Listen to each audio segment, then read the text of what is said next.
Well, good morning, everybody. It's Robert Phoenix, broadcasting to you live from the Hill Country for another rendition of 15 Minutes of Flame.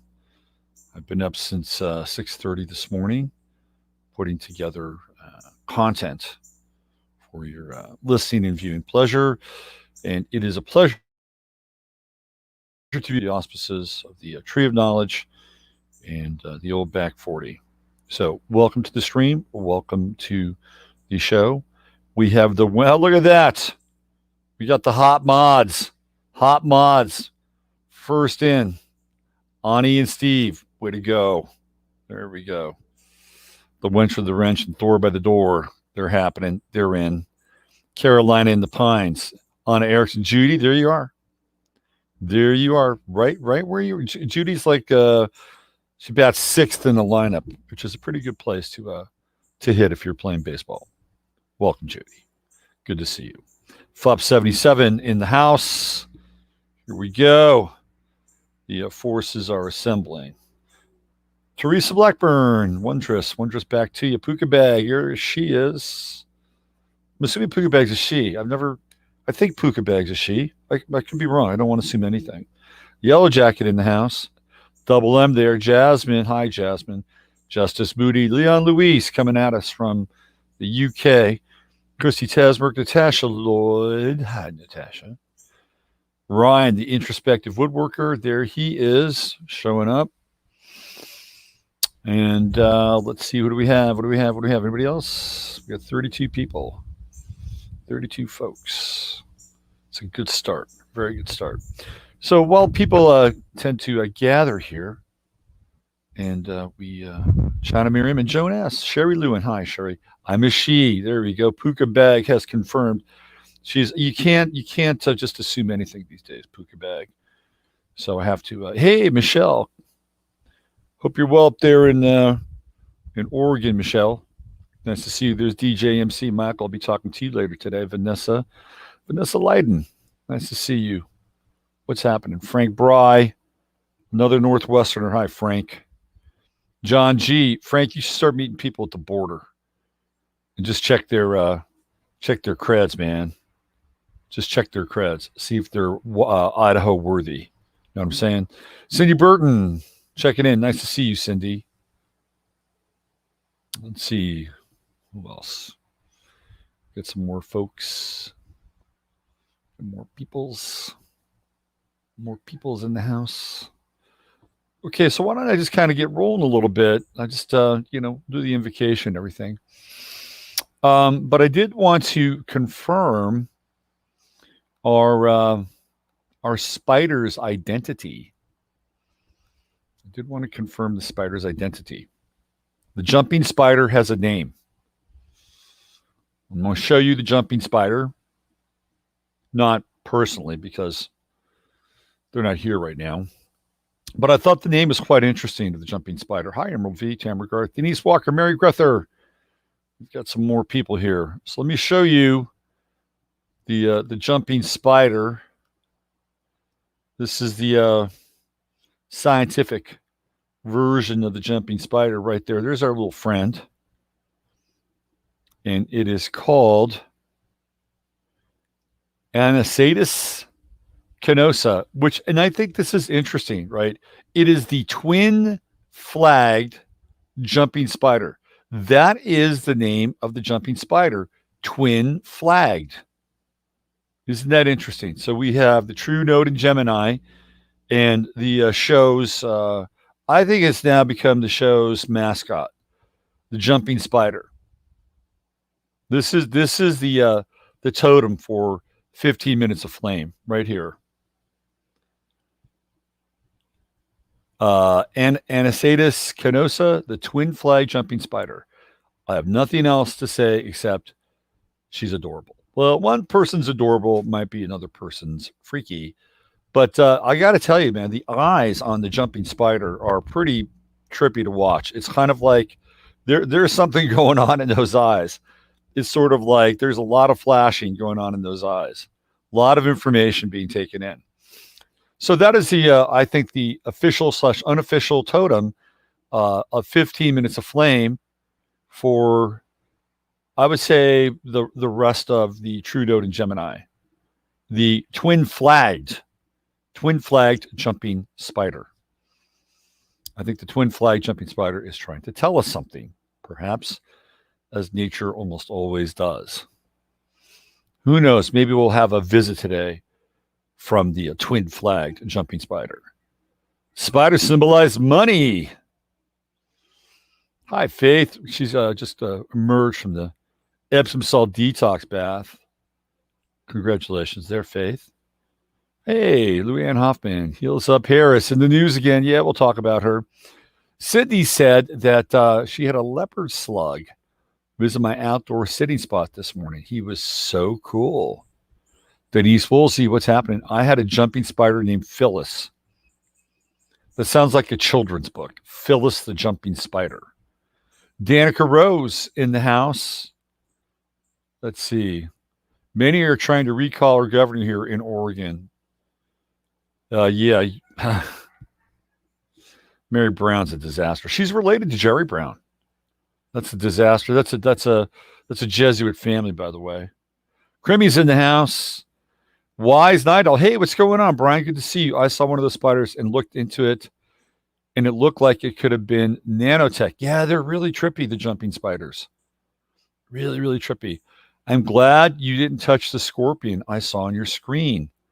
Why is that, Lynn? That was a tiny little scorpion. Could that tiny little scorpion have inflicted a deadly neurotoxin on me? Spiders symbolize money. Okay, well, good. Kate Brown, thanks, Michelle. I'm still waking up, even though I've been up since 6:30. Kate Brown. Yeah, she's related to Jerry Brown, right? Oh, there's Susie the sea dragon. She's in the house. And Sherry said, I just made a batch of Irish sea moss. Ooh, I like that. That's going to help you out in your soaking, I'm assuming. Absolutely, the young ones are the worst. I know that the young rattlers are pretty bad, aren't they? What's going on? Snake Jones hanging out at the Baldersons. Way to go, Snake. I hope you're having a good time and getting as many downloads from the master there. That's great stuff. Way to connect. Update from Deutschland. This is from our friend Emerald V from the Constitutional Court, which is like your where is she? Where'd she go? Supreme Court released a statement that the press were wrong to call the people in the Berlin demo right-wing Nazis. This was not a truthful representation. Well, isn't that good? Fantastic. All right. Cheryl. Lo Schiavo. There was a guy, Lo Schiavo. He was the, I think he was, where was he? He was the head of some high school, Lo Schiavo. I think it was, what's that high school in California? One of those Catholic schools.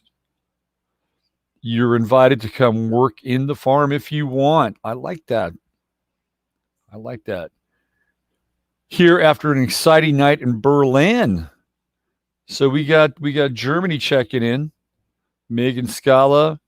We got Emerald V. Excellent. Awesome. Emerald V. I am also in Berlin. There we go. Nice. Connecting. We are connecting. It's a good thing. Means slave in Italian. Carolina. Morning, Carolina. Good to see you. All right, we've hit the magic 100 number. Let's do this. Dear blessed and holy Father, Mother God of the great central sun, within the universal light, which is the light of Yeshua, Son of Emmanuel, we ask that only the highest and best information come through this stream at this time. And we ask and humbly accept the qualities of grace, compassion, flexibility, fortitude, endurance, strength, intelligence, wisdom, humor, compassion, imagination, inventiveness, novelty, energy, and above all, love. In so doing, We also ask that any karmic residue be cleansed, clarified, purified, and removed from the stream so that we may re-enter our experience as we entered into it before coming here, which is sovereign. So be it. So it is. Let it be. All right, let's get cracking. Well, of course, the big ticket item is the announcement of Kamala Harris as the running mate for Joe Biden. It is now really Donald Trump versus Kamala Harris. And one of the things that Donald Trump has on his record, I'm going to tell you that he and Ivanka had donated to Kamala Harris's campaign at one point in time. That's going to come up. That'll be in the press. And I'm sure Kamala Harris will be more than happy to be one of the first ones to announce the fact that that Trump supported her, but the Trump supported a lot of people, not just her, and a lot of people across a number of different ideological platforms, both the theoretical left and right, Democrats and Republicans. That's how business gets done. So I don't think it's going to be that big a deal, but that'll definitely come out in the days and weeks to come. Tucker Carlson had a pretty good bit last night on Kamala Harris. He calls her Kamala Harris, and he got scolded by somebody on the left that it was disrespectful and that they could not even have a dialogue about her because it already got off on the wrong foot. I'm going to get into cancer culture a little bit today, and I'm going to try to wrap all this up by 10 a.m. so I can jump into doing very important things like putting our event together. And I have some very, very, it's exciting news, and it does have to do with the event and a thing that we will be doing at the event. And I'm just putting it together now. I'll have more details next week as we begin to get closer to me actually finalizing some of these details about said event within the event.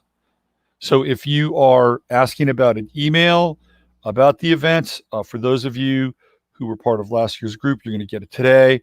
And there are a couple of you who've reached out to me, and I will send you the email as well.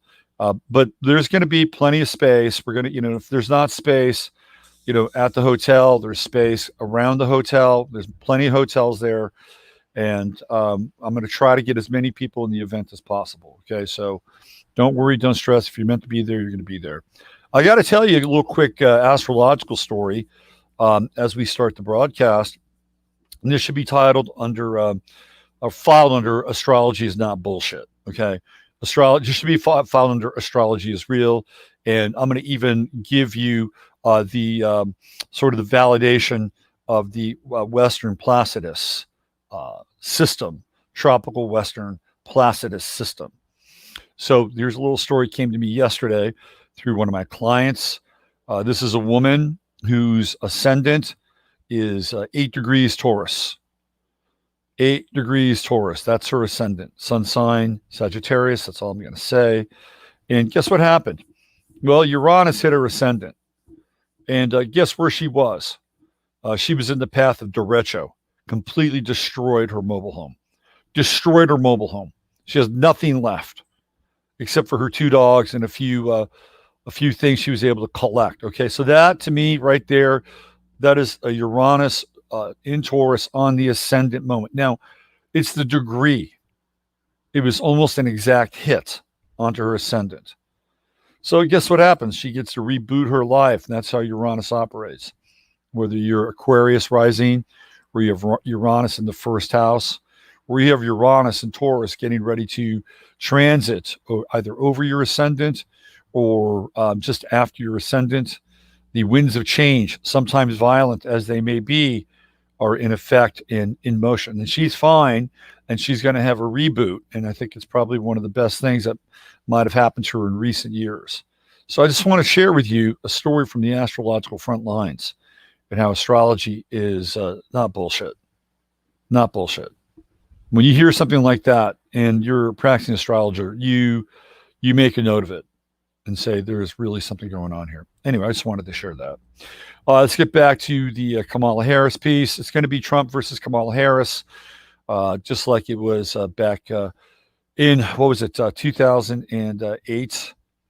2008, was it 2008 or was it 2004? 2004, 2004, 2000, man, 2008. It was 2008, and it was uh, Obama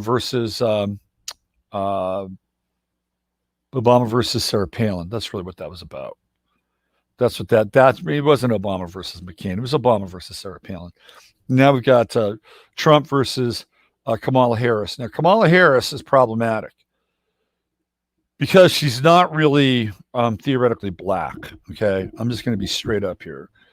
Her mother is Indian. Let me show you the. Let me show you. I got to find this thing. Where is it?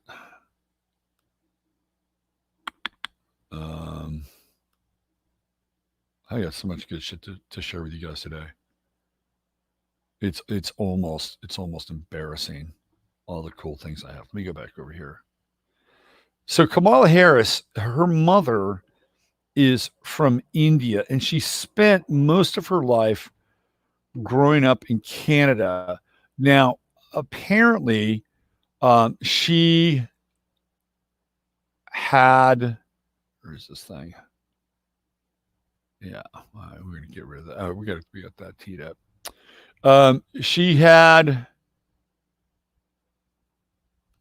her Wikipedia page scrubbed and had Oakland, California, sort of replaced as her place of birth. And I think it's disingenuous. If I'm not mistaken, she was actually born in Canada.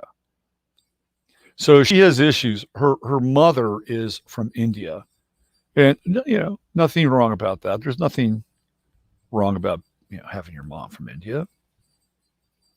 Her father happens to be Jamaican, Caribbean culture, and of course we looked back into her family history, and Kamala has she's got slave owner roots in her family history, right?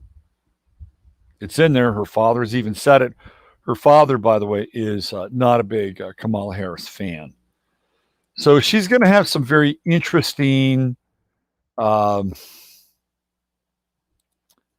going to have some very interesting questions to answer along the way. Although I'm sure that they will wind up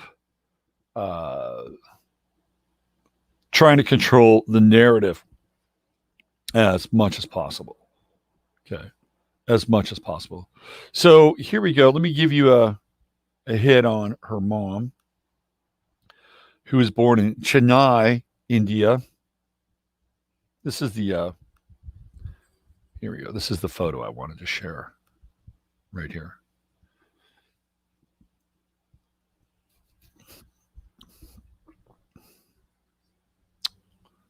Right here, right now. This is it.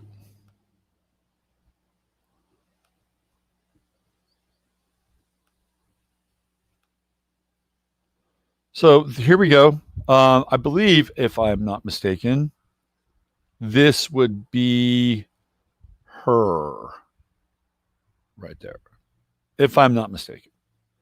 So there we go. Now, of course, the story is, well, she has a progressive grandfather. So they're trying to rebuild her because she is one of the most unbelievable people. She'll do and say anything.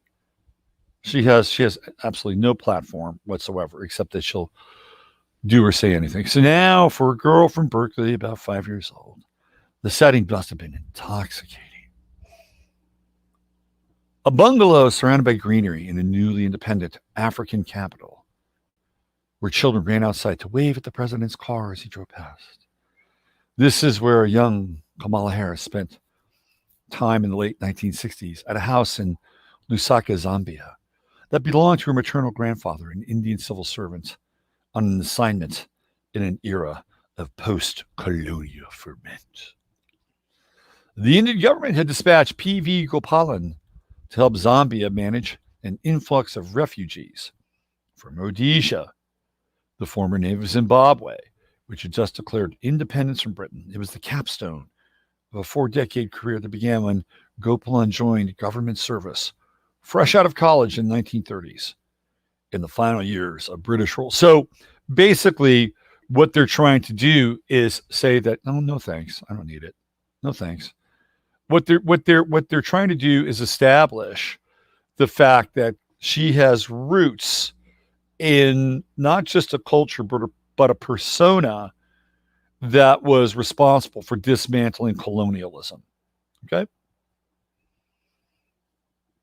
There we go. This is what they're trying to do. My grandfather was really one of my favorite people in my world. Blah, blah, blah. As she campaigns for the Democratic nomination, Harris often invokes her late mother, Kamala, a diminutive and dauntless breast cancer researcher who taught Kamala and her sister, younger sister Maya, to strive for excellence and lift others up. These were principles Kamala inherited from Gopalan and her mother, Rajam. So there we go. It was a big deal, said Harris. Uncle G. Balachandran, a 79-year-old academic in New Delhi at the time. The number of unmarried Indian women who had gone to the States for graduate studies is probably in the low double digits, but my father was quite open. He said, if you get admission, you go. You go, girl. So they're trying to establish the fact that she comes from roots that are not only anti-colonial, but were helping, were provided a helping hand to dismantle colonialism. So this is the narrative that they're going to set up with Kamala Harris in order to give her street cred, right? That's what's happening. It's going to be very interesting. Kamala is a bit of a pit bull, and she never met a debate or a topic that she didn't like or want to chime in on.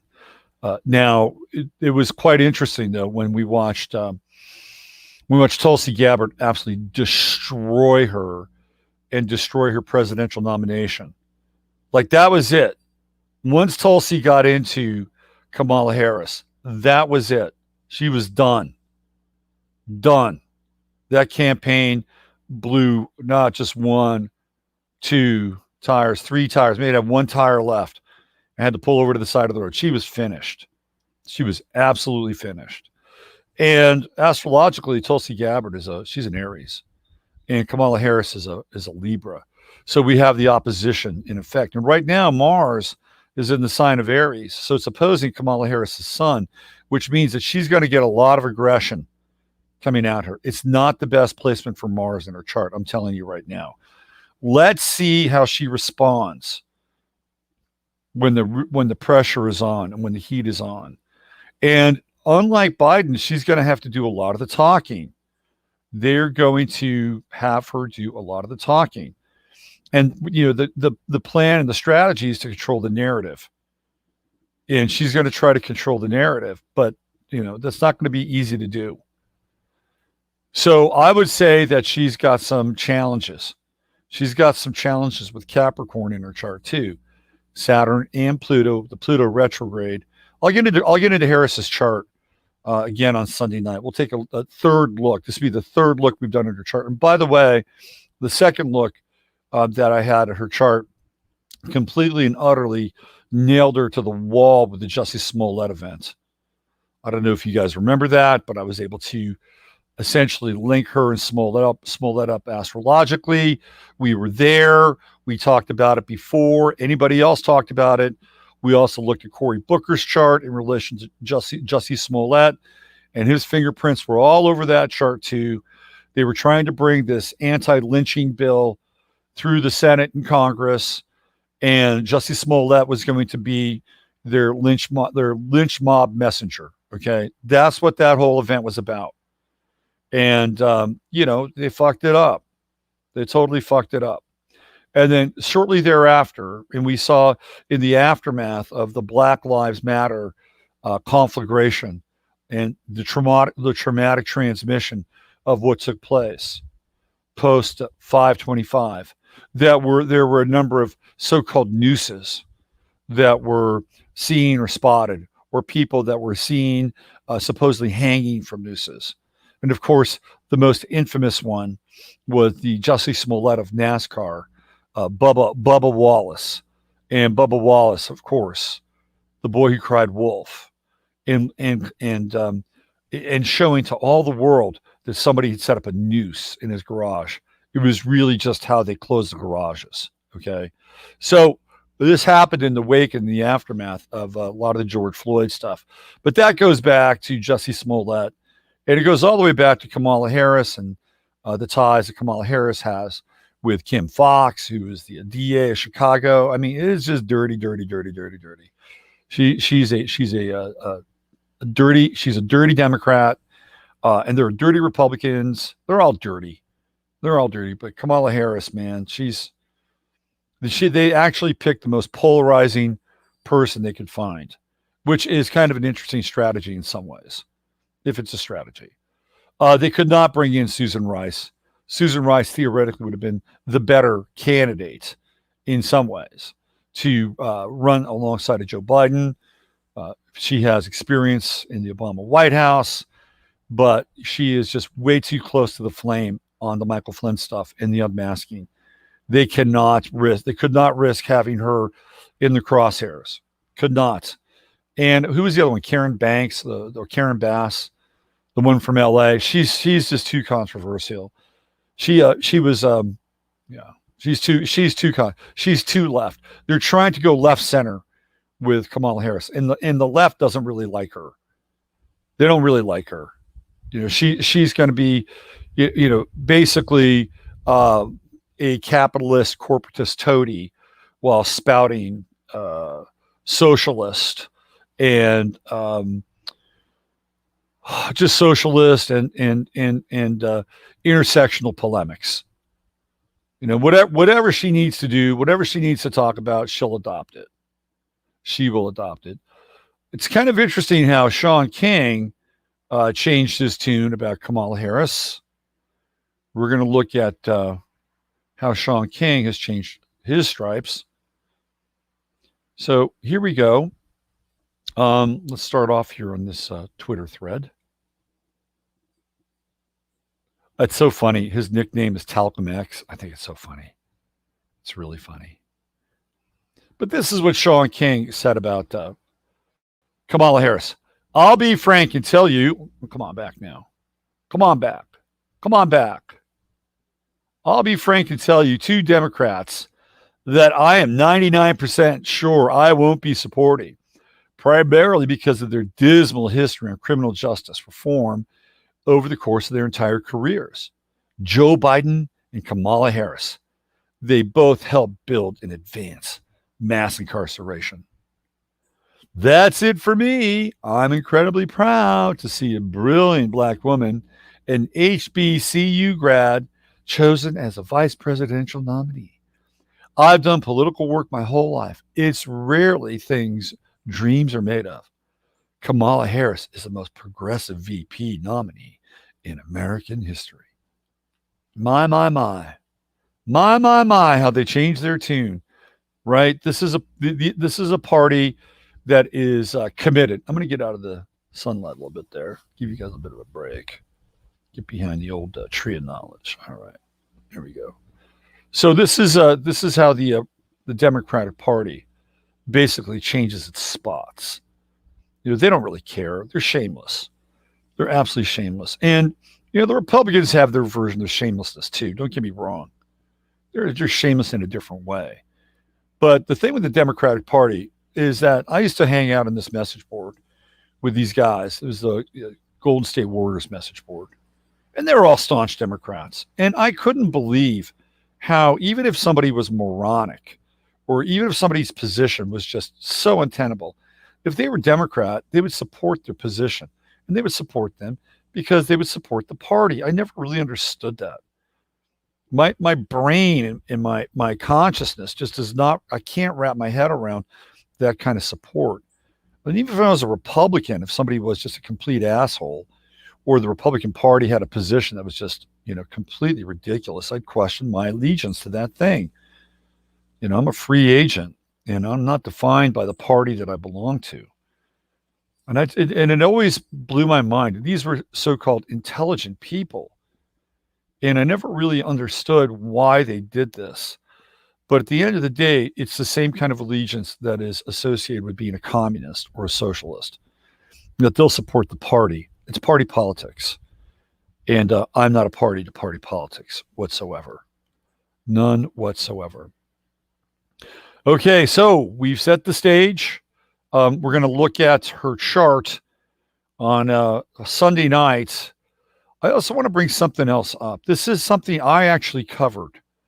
And one of my listeners, who sends me a bunch of great stuff, sent this to me. And where is it here? Got to find this. Where did it go? Let me go over here. I'm running a bunch of different browsers, so you have to forgive me here. All right, this is the one that I want to show you guys. And I actually covered this. I covered this back when it happened. It was a very, very kind of bizarre news story. This goes back to 2015. And you know, I think it actually deserves some revisiting here. I'll read you the title. So he goes back 5/6/15. Aide to Kamala Harris accused of helping mysterious Masonic police force. This is a really bizarre story. So the guy's name is Brandon Keel. And he'd been arrested and accused of participating in a mysterious group that impersonates a police force. The group's website says it provides services to Masonic sovereign grand masters and their Masonic jurisdictions, as well as other fraternities, sororities, and Greek organizations. It claims to be active in, here's the magic number, 33 states, right there, and Mexico, and to have links to the Knights Templar and ancient military order. Along with Keel, David Henry, and Tonette Hayes were also arrested for their alleged involvement in the group. Keel, who was reportedly on leave from his job as Deputy Director of Community Affairs at the California Department of Justice, so he was employed by the state of California, has been accused of improperly using his government identification. Henry is accused of perjury. California law enforcement reportedly pursued these three after meeting with group members who did not give details about the group. Investigators reportedly found uniforms, weapons, badges, and vehicles similar to those used by law enforcement during searches in Santa Clara, where the group's website claims it is based. Harris announced earlier this year that she is running for the U.S. Senate seat currently held by Senator Barbara Boxer, who is retiring. The California Attorney General is the frontrunner for the Democratic Senate nomination and a rising star in the party. I don't see any comments here, but this is going to be an interesting story to follow up on, and I will follow up on it. Harris, I believe Biden accusers. Then why are you working with him? She's going to be caught in the crosswinds here of a number of different controversial positions, statements, relationships. She's going to have to run the gauntlet. And with Mars in opposition, with a lot of her Libra planets, she's going to be in trouble. She's going to be in trouble. Now, I'm not a big Mike Pence fan. In fact, quite frankly, I can't stand him. I think he's a robot. So I think Pence would wind up debating Kamala Harris. And I've again, this is all just Mandarin theater. But for the sake of Mandarin theater, I would actually, if I was Trump, I would have replaced Mike Pence because I think he's a traitor. But Mike Pence is really connected into a group with Mike Pompeo and these, evangelical Catholics, these Jesuits. They're all Jesuits, right? They're all part of a Jesuit fraternity. And yeah, Trump is a Jesuit. He went to Penn, which is a Jesuit college. That's where he went to school. So Trump has Jesuit background, Jesuit training. just like Jerry Brown does, just like Gavin Newsom does. So we have Jesuits dotted all over the governmental playing field. Now, I'm not sure where Mike Pence went to school, but I know he's a so-called evangelical Roman Catholic, right? But I would have replaced him. And, I think Trump, should tap into that Sun-Uranus conjunction and do something highly unusual. It's too late now. But I would have loved to have seen Tulsi Gabbard as Trump's running mate. Wouldn't that be great?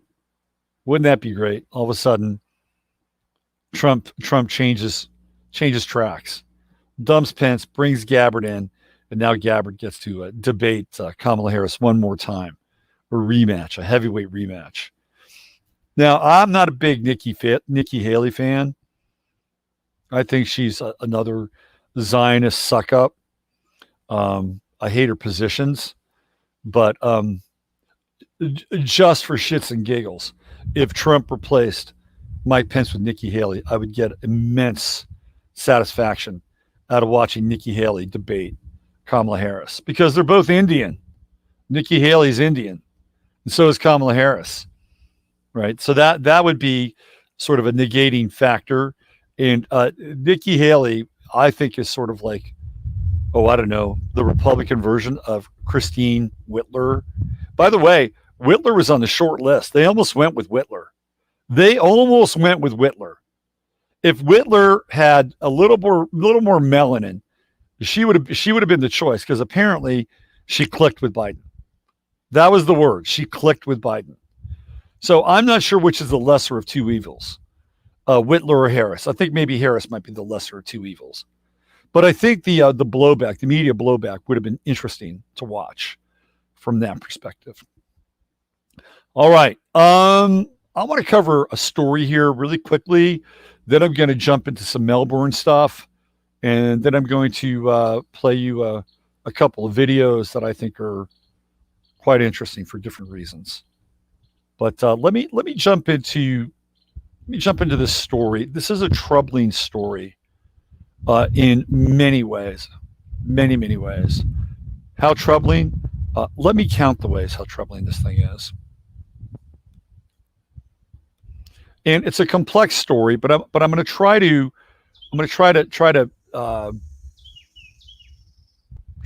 break it down. Now, this is from Winter Watch. By the way, I have not seen Uncle Glenn lately. Anybody got an Uncle Glenn sighting? Kestrel, if you're in, can you check on Uncle Glenn? I think it's about 3 days since we've seen him. I know he hangs out on Winter Watch. A Day in the Life of Karen, a race industry caricature for New American Agenda. So this is a really interesting story and a disturbing one, and one that you probably need to pay attention to. It's a well-written piece, by the way. So we're talking June 11, 6/11. I'll read you the first couple of paragraphs. A white, fit, heterosexual boomer couple probably did what they undoubtedly had done hundreds of times before at their home in Pacific Heights, a scenic, historic hilltop district in San Francisco. They rolled out of bed, ate a quick breakfast, and headed out the door for a brisk walk around their picturesque neighborhood. No shower, no makeup, no shave, no hairdo, just some exercise. Pacific Heights is not a single-family home suburb. It is dominated by high-density, low-rise buildings, mostly constructed sometime between the 1860s and the 1960s.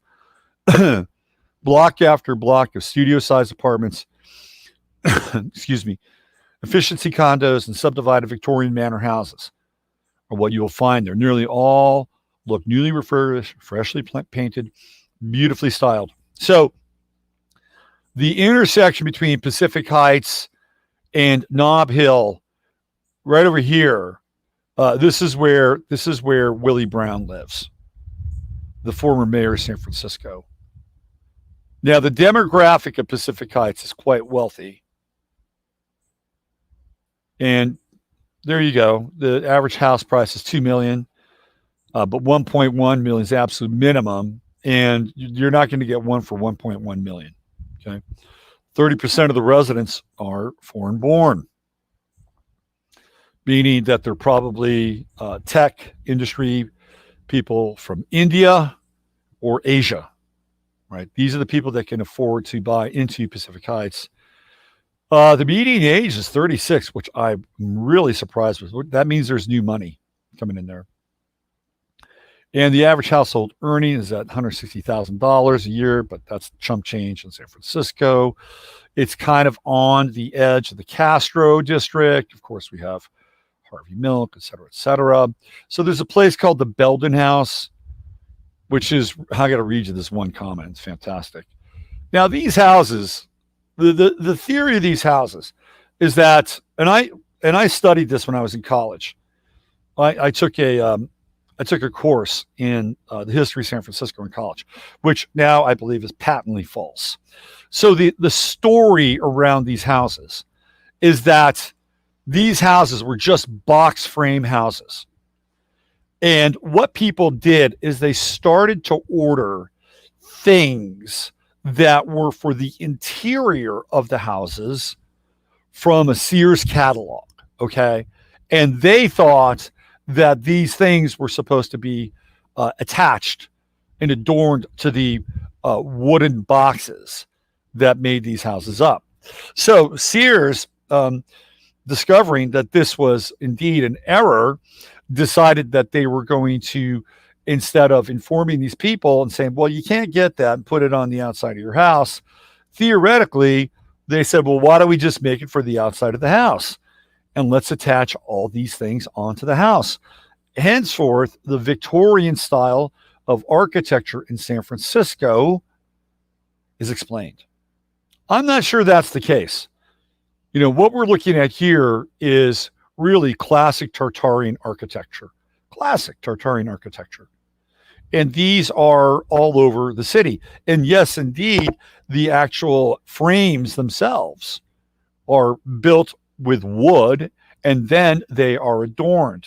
But look at this. This is a classic Victorian house, and in my estimation, classic Tartarian style. All right, here we go. So this is the Belden House, and it was bought by John Fell Stevenson, the son of Adlai Stevenson II. They lived there until 1973. Now, it is part of a trust owned by John Neumeyer, and it has turned into multiple rentals. So there are people, and this is kind of how people, I used to live this way in San Francisco. You would get a room and a flat, and the rooms were pretty spacious. Like you could live in your room and literally have like a little living room and a little bedroom. And then you would have a shared kitchen and one shared bath, maybe two, depending on the place, mostly one. And they would be leveled, right? You'd have a first, second, and third level. And the guy that I rented that room from had the master lease on all three levels. So he was renting everything out and basically not just living rent free, but making money on the master lease. I think they put a stop to that eventually. Anyway, so there we go. It says the Belden House featured in 7x7's Your Guide to Decoding Symbolism. Oh, that's interesting. So there was a guy, and he was basically painting graffiti on this house. All right. And this is where it goes down. He's painting Black Lives Matter. And there was a couple named Lisa and Robert, and they got into a dialogue with the guy. And you can kind of read the dialogue here. The guy's a smart ass. He says, they say, what are this? From the start, we hear Lisa and Robert try to reason with this guy, James, explain that the issue is with the message about defacing property. Absolutely, your signs and everything, that's good. She says in an apologetic tone, because this is recorded, by the way, with non-threatening bodily. This is not the way to do it. It's private property. If I did live here and this was my property, then this would be fine. One Neo questions back at the couple, adding, and you don't know if I live here or this is my property. So he's baiting them. He actually lives there. He's baiting them. And then she says, actually, I do know. That's why we're asking. Lisa replies in a snarky yet polite way while touching her index finger to her chin. Her body language is telling him the jig is up. Oh, really? James says. You do know because you live here, right? Because we know the person who does live here, Lisa says. Ooh, okay, James says. Well, then I suggest you call them or call the police. Looking confused with her hand to her chest, Lisa replies, "Why would I call the police?" And he says, "Because you're accusing me of a crime." "Correct," James said. "What I'm asking is, why are you doing this?" Lisa said calmly. "And I'm not answering you," he retorted. "That's fair," Lisa says, nodding. "So your choices are to call the cops if you believe I'm committing a crime. I'd be more than happy to talk with them," James says. "Okay, thank you," says Lisa, to conclude the conversation. James then asks them their names. They give them their first names. Then he wants their last names, to which Lisa says, "What is your name, sir?" He doesn't give it. "You're talking to me," he says. "I'm asking the questions." That sounds a lot like a James Freeman video, by the way. "But I'm not doing anything illegal," Lisa said. "Neither am I," James replies. "Yes, you are," the couple says, practically in unison. "This is private property." "Well, then call the cops," James says, as the couple turn to walk away. James is still recording and says to his soon-to-be audience on social media, "And that, people, is why Black Lives Matter." Robert, who basically hung back during Lisa's non-confrontational confrontation with James, decided to call the police from Lafayette Park. So there's a phone call here with the guy calling. James, who lists himself as a dog walker on LinkedIn and an activist on Twitter, he does rent an apartment inside the house, so he was baiting them. In fact, he's one of many renters. So this is him right here, and this is what he tweeted. Okay, person of color, and he was chalking up a BLM sign. I'm not going to play that. So here is a meme from the event. This is the woman. Her name is Lisa. This is what they dressed her up to be. So let me cut to the chase here. Lisa, now cancel culture went out, and they decided that they were going to track these people down.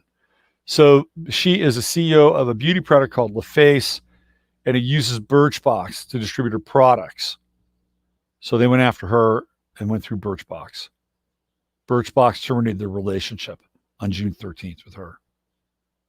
Then they went after the guy.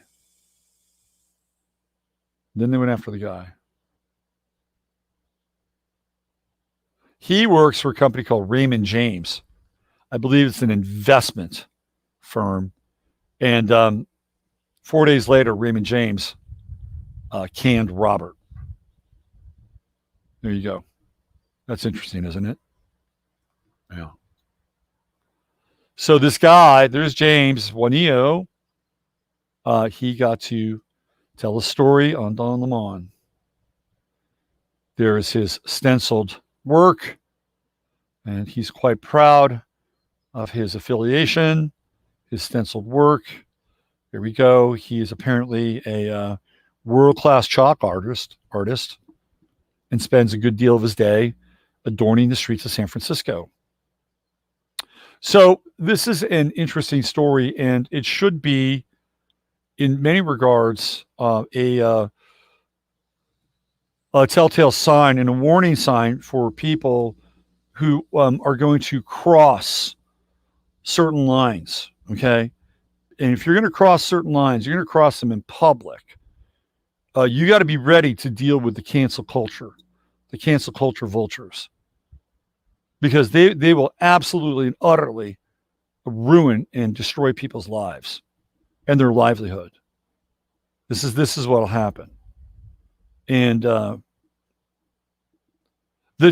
what happened with Robert and Lisa is the fact that not only did they try to stop the defacing of the property, which is in their neighborhood, they then went on to apologize for their actions, and that apology fell flat. And now apologizing for one's actions is not even it's not even a hall pass anymore. So these people's lives were ruined, basically. And they had, now I'm going to say something here, and I'm going to say that they had a hand in ruining their own lives. Right? They had a hand in ruining their own lives. Because if you're going to get in a confrontation with a person like James Juanillo, first of all, you need to know the terms of engagement, the rules of engagement. That's number one. And number two, you got to pick your battles. Like the guy's a nothing burger. Let him have his Black Lives Matter sign. Let him do what he wants to do with the sidewalk. Right. That is not a conflict I'd engage in. And if you're going to engage in a conflict, then you better be clever about it. You better be clever. You cannot go full frontal. You can't go full frontal on anything these days. So if you feel like you want to take some action where you want to get involved with something, use your brain, right? Use your brain. Like the guy's a minnow. He's just a minnow. That's all he is. There are much bigger fish in the sea, And the thing is, right, that he lives there, So there is a kind of a slippery slope with the legal precedent that he could theoretically do what he wants. The place is in a trust. Who's going to tell him that he can't do it? What landlord is going to tell him that he can't do what he's doing? What landlord would risk that in San Francisco right now? That's just a battle you don't want to fight. You just walk by and say, "Hey, nice chalk," and walk away, and then figure out whether or not you got to figure out where you stand on the damn thing to begin with, right? You got to figure out where you stand on it. And they did not know where they stood. All they knew is that it was in their neighborhood and they didn't like it. And it could probably bring the property values down. But how they were going to engage with him, man, that was not thought through very well. So I'm just sharing with you that number one, that the reach and the power of cancel culture is something, I wouldn't say it's to be respected on some level. Maybe more respected than feared. But you need to be aware of the implications and the ramifications if you're going to cross that line. And this might have been what Stefan Verstappen was talking about in terms of cunning on Friday's show, which that I took down. So I'm just putting that out there, and you need to understand the ramifications of these kinds of actions. And if you're going to pick a battle, pick a really good battle. Because if you're going to lose your job or you're going to lose your distribution contract, it better be worth more than that incident. All right, what do you guys think about that? Don't forget to like the thanks, Michelle. What do you think about that? We were absolutely descending into mob rule. Absolutely. Total mob rule. I don't like playground bully culture. Nobody does. Formank does deal with Tartaria too. No one understands chronology. Or Fomenko. Well, Fomenko is interesting. I spent a lot of time diving into Fomenko. He's still around. In fact, I was actually asked if I wanted to be a participant in a documentary on Fomenko and his timeline, and had a video audition with that. And I don't know. I think it went pretty well. I like the people who are putting that together. At the end of the day, I think they decided to go with more of the Tartarian theme than the Fomenko theme. I have a few issues with Fomenko in general, but I do think that there's some very interesting stuff. And we could do a whole show on Fomenko. And if I'm going to do a show on Fomenko, I'd love to do it with Jay Widener. He would be the guy that I'd want to do that with. Okay. The ones who really need canceling never got exposed to this level. Yeah. They weren't Trump supporters or conservatives. They are liberals who were eaten by their own. You're right. You're exactly right. They were not clear. They were not clear on their plan. They were not clear on their politics. And they thought that they could, assuage them or assuage Mr. Juanillo by saying that they're behind the message, but why do it there? Right. So it's like, get right with your own program. If you're not right with your own program, then you should really reinvest in that program or re-examine it. Let's get into a story that was sent to me by Lynn this morning. And it's a story that's really worth looking at and worth discussion. And it does have to do with Melbourne. So let me pop this up here. And then I'm going to show you guys a couple of fun videos before I get out of here. All right. So this is from Martin Armstrong, Armstrong Economics. And this is posted today. This is in response to the ghastly video we witnessed yesterday. Now, I'm just going to say straight out of the gate, all right, that if this woman was not white, let's say she was more indicative of the indigenous culture of Australia. Let's say she was Aboriginal, and really very Aboriginal, not mixed Aboriginal. Or if mixed Aboriginal, then perhaps lightly mixed Aboriginal. I guarantee you, number one, this person who is essentially assaulting her would not have done it. That's number one. Number two, if it had happened, the hue and cry over an event like that would have been an international event. Okay, an international event. But that's not the case. That's not the case. But this is what Martin Armstrong has to say about this. He comes from an economic standpoint. How will the markets handle what lies ahead is very interesting. Historically, capital always flees from tyranny. We can see that people are leaving New York in droves right now. The markets may appear to be disconnected, but they're clearly beginning to weigh the changing tide of freedom, which is so essential to how and why we invest our capital. Governments have violated the very core authority they've been granted by the people. The treatment of choking this girl, she's a woman, I'm going to say she's a woman, simply because she does not have a mask, is by no means a free society that respects human rights. So here we have the United Nations Universal Declaration of Human Rights. Violation, violation, violation. What is really interesting is the justification to invade Iraq or Syria was that their governments were abusing their own people and violating human rights. These are just the first 6 articles of the Declaration of Human Rights that countries now routinely violate, claiming they are protecting them. What countries have restored to under the pretense of protecting the public is to strip everyone of all human rights. This has gone way too far. And in many cases, as seen here, the police have crossed the line and become the tyrannical enemies of the people. This is the very essence of what sets in motion a revolution that is not bloodless. So we're looking at the Australian dollar, plummet, plummet, plummet, plummet, plummet. How will the markets respond? And they will distinctly provide us clues as to their intended path of flight. Australia has clearly adopted a very aggressive authoritarian posture against its people.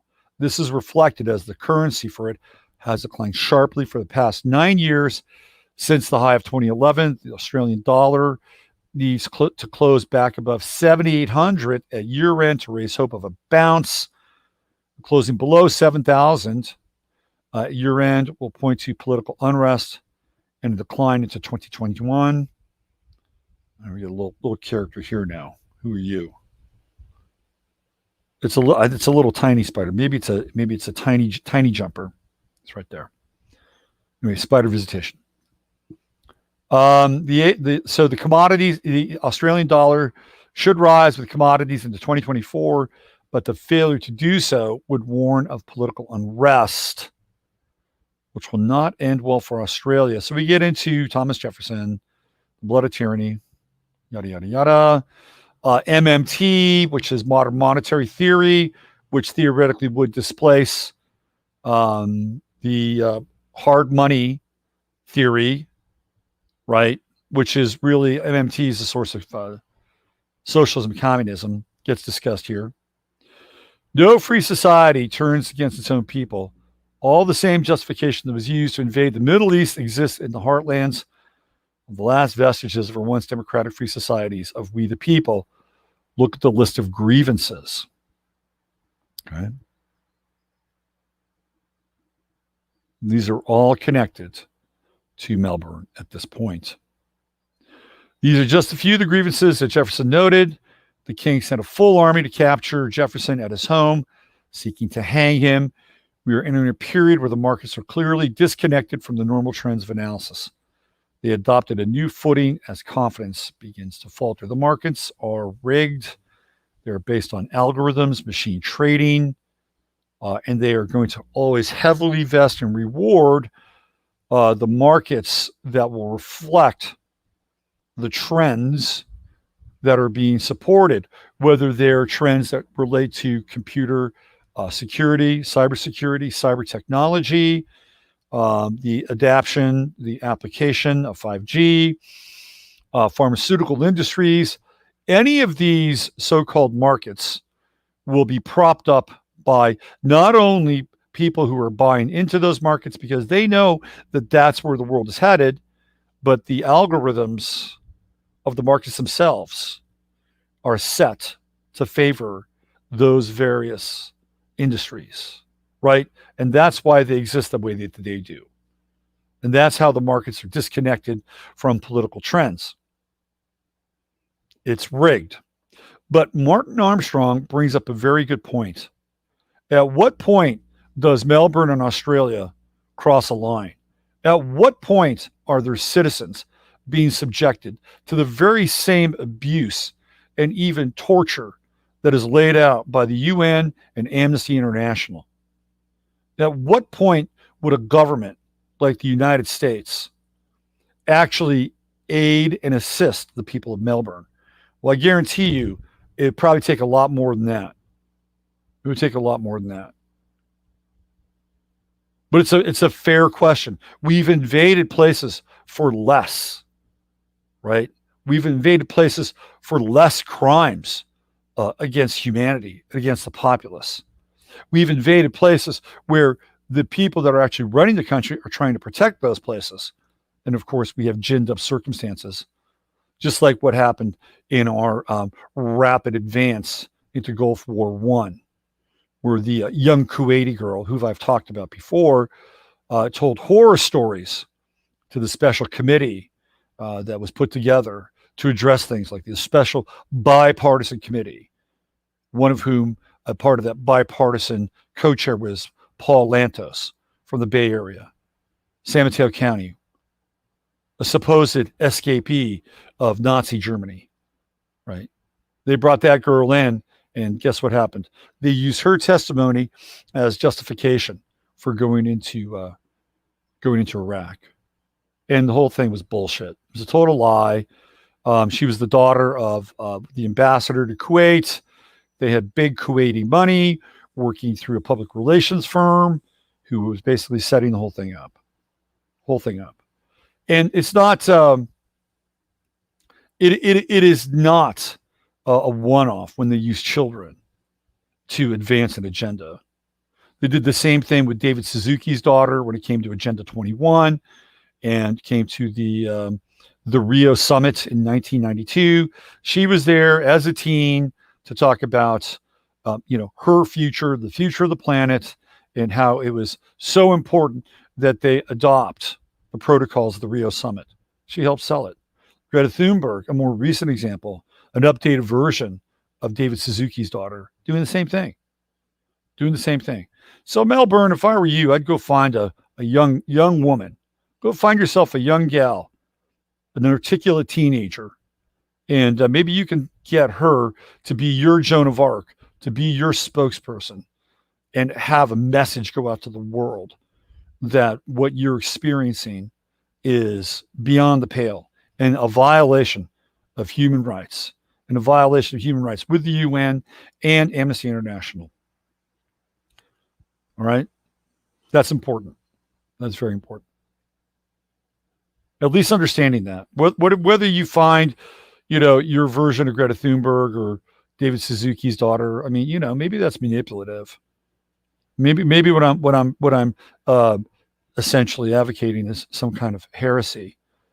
But in challenging times, in times where tyranny is on the rise, these kinds of actions are minor. minor in comparison to what tyranny is capable of. So I just want to let you know I had a little phone call today with the police department in Melbourne. I talked to an officer there, and I'm not going to play it on the air, but I had a little conversation, and he wouldn't answer any questions, which doesn't surprise me. He wanted to get my number so somebody could call me back. I told him I'm from Texas. I gave him my first name. I said, okay, you're not getting your Q&A, but I'm gonna give you a statement. And I said, we're watching you. We saw that video. We saw that video of that young woman in Melbourne. It's brutal. It's brutal. The world is watching you. And at some point, you're going to have to answer to your participation in this brutality. And you have friends, you have family that live in that city. You better do a lot of soul searching because you're going to need it. And, then I hung up. That was it. Who knows? Who knows? Maybe it got to him. I don't know. But I made that call, and we'll see. We'll see what happens there. All right. I'm going to play some people who are taking a stand, and I guarantee you, I'm going to leave today's show on a high note. You will absolutely, utterly enjoy, and I'll put the links into these videos. So you guys, man, I got this other thing. I'm not going to play it today. Maybe I'll play it tomorrow. I got this other thing that's totally bizarre. Whoa. Way bizarre. All right, let me find this thing. Like strange shit. It'll be part of the strange shit show. Tomorrow we'll do the strange shit show. Not just any shit show, but the strange shit show. All right, let me find this one. One video. Where is it?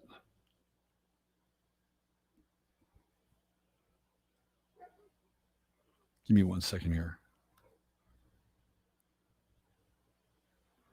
Man, I got, okay. Oh, that's a bad one. I can't show you that one. That's a heavy duty one. That is a heavy duty one. Okay, this is it. This is what I want to play you guys. This one cracks me up. This one absolutely cracks me up. It's somewhere in the East Coast, because you can tell by the accent. Somewhere in the East Coast, and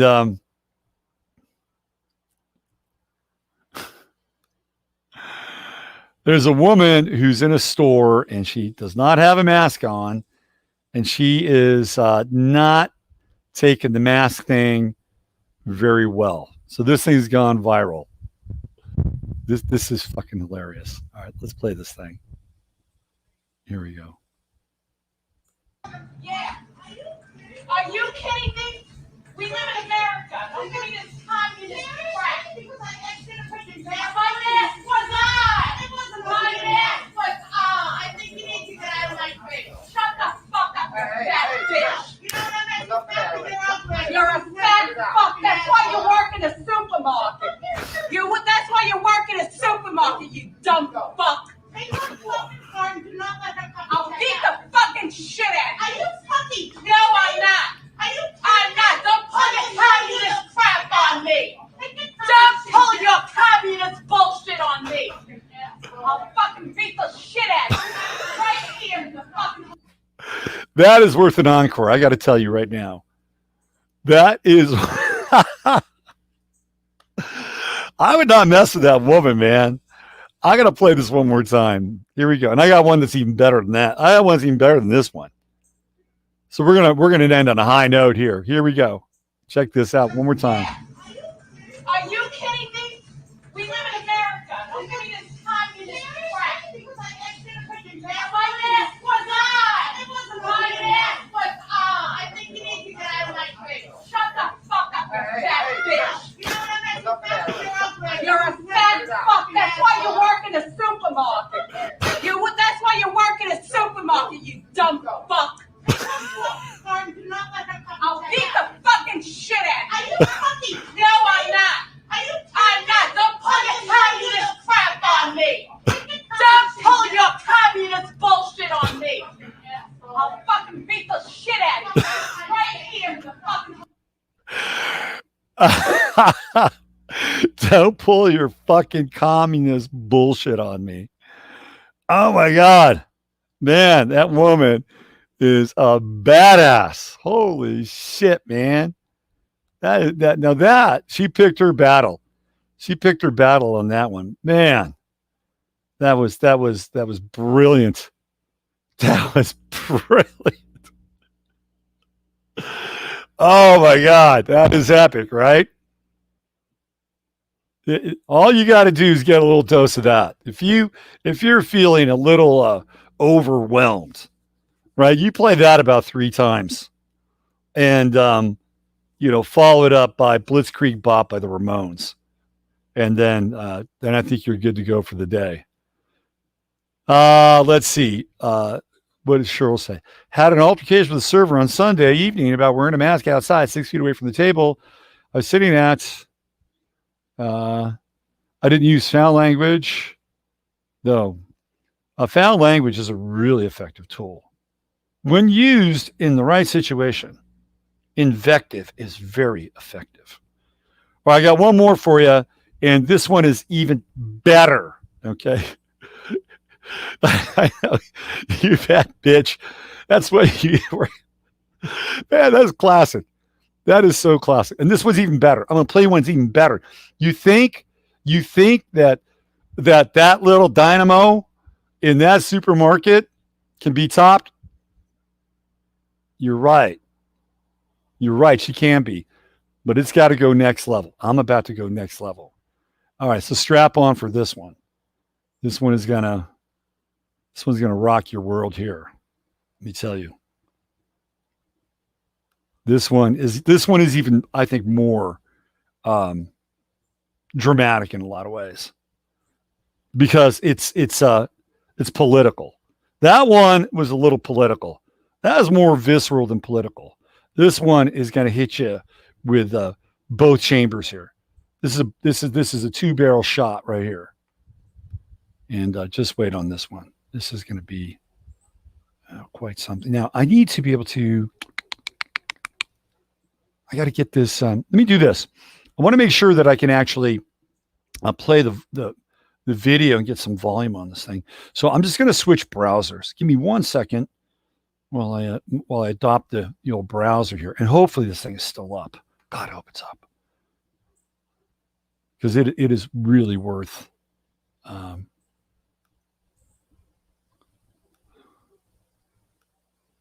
It's really worth the price of admission. All right, let's see what we got here.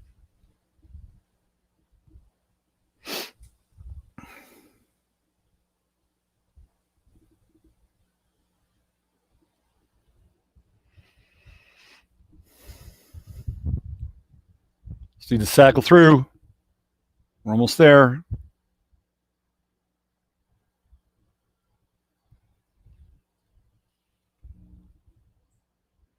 Oh, yeah. Looks like it's still there.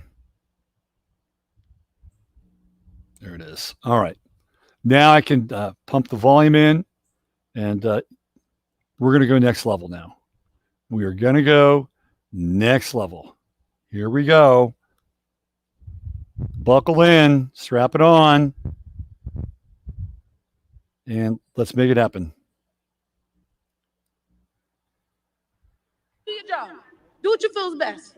Do your job.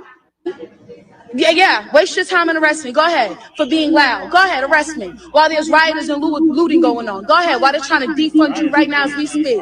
I don't care. No, they're not no anymore. They're trying to defund you as we speak. And you talking about arresting me? Do your job. Do what you feel is best.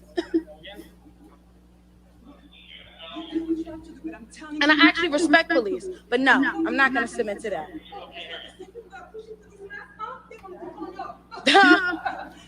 They want to push, they want to continue to push and mandate for people to do something based off of a bootleg executive order, okay, from Governor Flurfy, who's a bona fide thief and a swamp Democrat who hates our freaking New Jersey. We don't even have our businesses open. We can't make no money in Jersey. People are leaving the state by the droves. People can't feed their families, but they want to stop you after you decide not to wear a mask when you pay for the service. That's crazy. We're not doing it. We're not bowing. We're not bowing. Call 1,000 cops if you want to. You won't have no more cops to call because guess what? They want to defund the police. Who the hell are you going to call? Ghostbusters?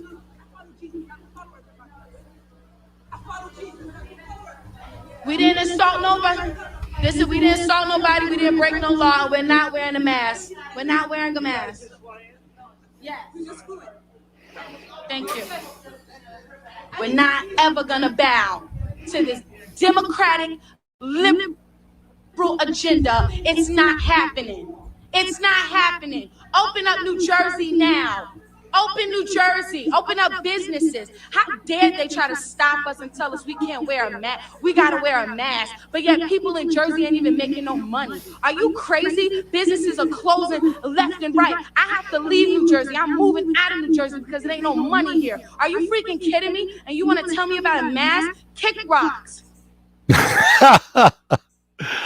Who are you going to call? Ghostbusters and kick rocks. Man, that woman is on a mission. It looks like that's at the airport, by the way. And did you notice, like, at the beginning of the video? Yeah. Waste your time and arrest me. Go ahead for being loud. Go ahead, arrest me. While there's rioters and looting going on. Go ahead. While they're trying to defund you right now as we speak. I don't care. No, they're not no anymore. They're trying to defund you as we speak. And you talking about arresting me? Do your job. Do what you feel is best. And I actually respect police, but no, I'm not going to submit to that.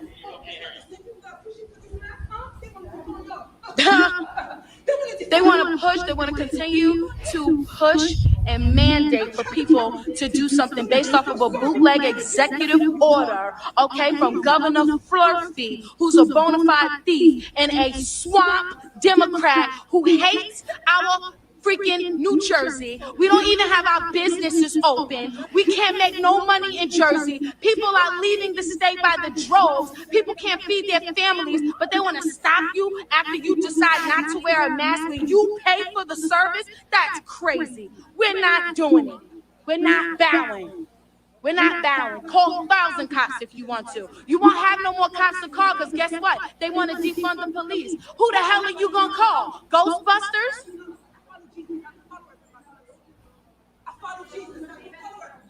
We didn't assault nobody.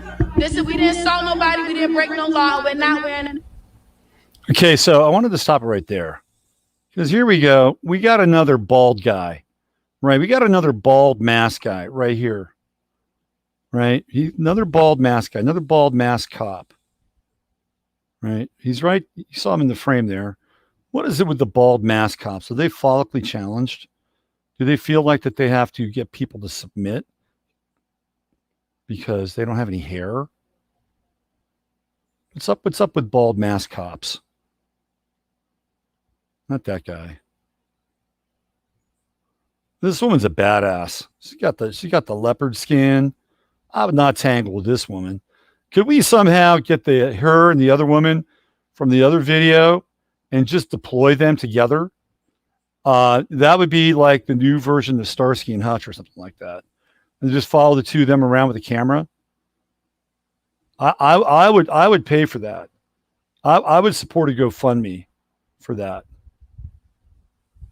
Anyway, that is classic. Am I right? Am I right about that? How classic is that? Women rise up, man. I'm telling you, with this Corona thing, with this mass thing, by and large, Black Lives Matter stuff, it's women. I gotta say, it's women who are really kind of standing up here. Where are you at, fellas? Where are you at? It seems consistently, whether it's Bevelyn Beatty, whether it's Dr. Emmanuel, whether it's foul mouth supermarket warrior, or this gal in the that's probably the Newark airport, by the way. I mean, these are the people we're seeing. Where are the men at here? Where are the men at? And out of that group that I just shared with you, Bevelyn Beatty, Dr. Emmanuel, Leopard Woman, three so-called Black African American women, and then you have tough as nails, supermarket warrior, right? Who sounds pretty Italian to me. Like, I wouldn't, I wouldn't mess with that woman. She might have some relatives lurking in her background that could be formidable. Anyway, props to you, leopard woman. Props to you, tough Italian supermarket, take no prisoners woman. Props to you both. Stay strong out there. All right, stay strong. And if I'll put those are Twitter links, by the way. I'll put them in the show page, but you have to belong to Twitter, I guess, to watch them. All right, I'll be back tomorrow. Thanks for being here. Use your head in order to discern what's real, your heart to stay open to what's possible. I'm Robert Phoenix. Thank you very much for being here today. And I will be back tomorrow. Here we go. Bye for now.